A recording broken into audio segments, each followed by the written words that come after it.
பஞ்சமநலத்தை மீட்டு கொடு, பஞ்சமநலத்தை மீட்டு கொடுப்போம், இது நடந்தே தீரும். யார்கிட்டயா அந்த நிலம் இருக்கு? இப்ப யாரையா புடுங்கி வச்சிருக்கா? தைரியமா பேசியா? பேசுற துப்பு இருக்கா? தற்குறியலா? உங்களுக்கு என்ன தெரியும்? என்னத்த பேச தெரியும்? ஒன்றும் கிடையாது. உருட்டு உருட்டு உருட்டு. 10 பைசாக்கு பிரயோஜனம் கிடையாது. இப்பதான் உங்களை மக்கள் கேவலமா நிராகரிச்சு ஈரோடுல டெபாசிட் காலியாகி வந்திருக்கீங்க. 0. இந்த ஓட்டு வங்கியெல்லாம் பார்த்தீங்கன்னா யாருமே போட்டியிடாதப்பயே டெபாசிட் வாங்க முடியல. வணக்கம்.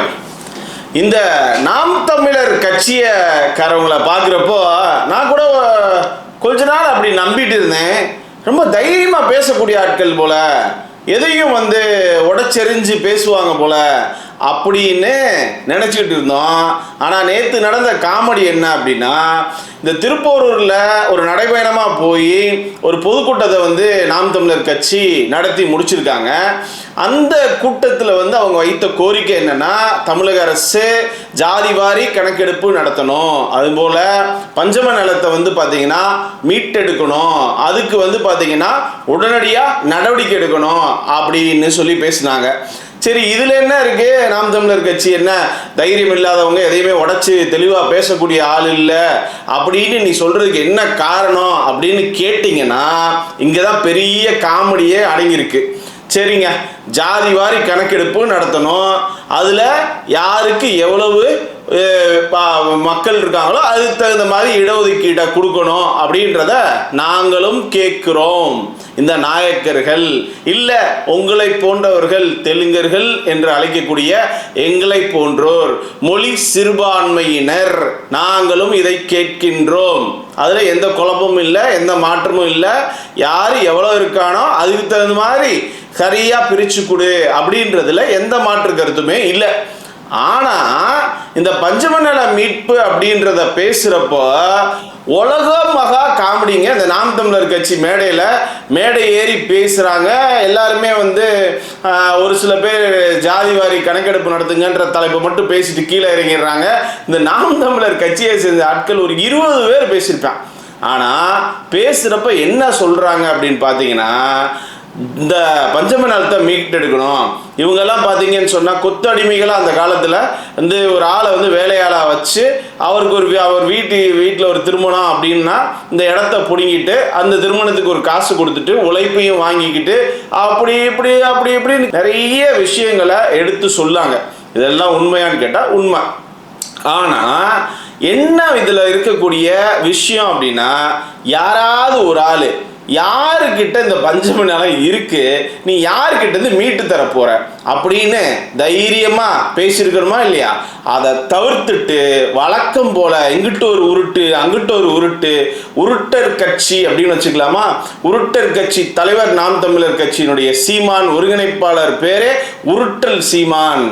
ஏன்னா நிலத்தை நான் மீட்டெடுத்து இவங்கள்ட்ட, ஏன்னா அந்த நிலத்தை விற்கவே முடியாது, இவங்களே வச்சுக்க தான் முடியுமே தவிர்த்து யாருக்கும் விற்கவே முடியாதுன்றது தான் சட்டம். அப்படிதான் அந்த காலத்தில் ஆங்கிலேயர் இவங்களுக்கு இடம் இல்லை அப்படின்றனால இந்த இடத்த கொடுக்கணும், அப்போதான் அவங்களுக்கு ஒரு மரியாதை கிடைக்கும், ஒரு அங்கீகாரம் கிடைக்கும்ன்றதுக்காக கொடுத்தது இல்லைங்களா? அப்போ அந்த இடத்த இன்னொரு ஆளுக்கு கொடுத்துருக்கோன்னு சொன்னால் அந்த இன்னொரு ஆள்கிட்ட நான் பிடுங்கி தருவேன் அப்படின்னா அந்த இன்னொரு ஆள் யாருன்றதை பேசணுமா இல்லையா? அதை பேசவே மாட்டேங்கிறாங்க. என்ன பேசுகிறாங்கன்னா, பஞ்சம நிலத்தை மீட்டு கொடு, பஞ்சம நிலத்தை மீட்டு கொடுப்போம், இது நடந்தே தீரும். யார்கிட்டயா அந்த நிலம் இருக்கு? இப்போ யாரையா புடுங்கி வச்சிருக்கா? தைரியமா பேசியா? பேசுற துப்பு இருக்கா? தற்குறியலா? உங்களுக்கு என்ன தெரியும்? என்னத்த பேச தெரியும்? ஒன்றும் கிடையாது. உருட்டு உருட்டு உருட்டு. 10 பைசாக்கு பிரயோஜனம் கிடையாது. இப்போதான் உங்களை மக்கள் கேவலமா நிராகரிச்சு ஈரோடுல டெபாசிட் காலியாகி வந்திருக்கீங்க. 0. இந்த ஓட்டு வங்கியெல்லாம் பார்த்தீங்கன்னா யாருமே போட்டியிடாதப்பயே டெபாசிட் வாங்க முடியல, இவ்வளவு நிராகரிப்பு, 45% வாக்கு வங்கி வாங்கினாதான் அரசியல் இங்கே வந்து நீங்கள் பண்ணவே முடியும். அதாவது ஆட்சி கட்டத்தில் வந்து நம்ம ஏறவே முடியும். இந்த ஒரு பேசிக் நாலேஜ் நீங்கள் வந்து இன்னும் 100 வருஷம் ஆனாலும் நீங்கள் ஆட்சியை பிடிக்கவே முடியாது. இதெல்லாம் ஞாபகப்படுத்துறதோடு இந்த கொஞ்சம் துணிச்சலாக பேசவும் பழகுங்க. மலிப்பி மலிப்பி மலிப்பி உடச்சி பேசுறது வந்து இப்படியே பேசி என்னத்தை சாதிக்க போறீங்க? இப்போதான் டெபாசிட் இல்லாமல் வந்தீங்க, இப்படியே மலிப்பி பேசிட்டு இருந்தால் திரும்ப டெபாசிட் இல்லாமல் தான் போவீங்க.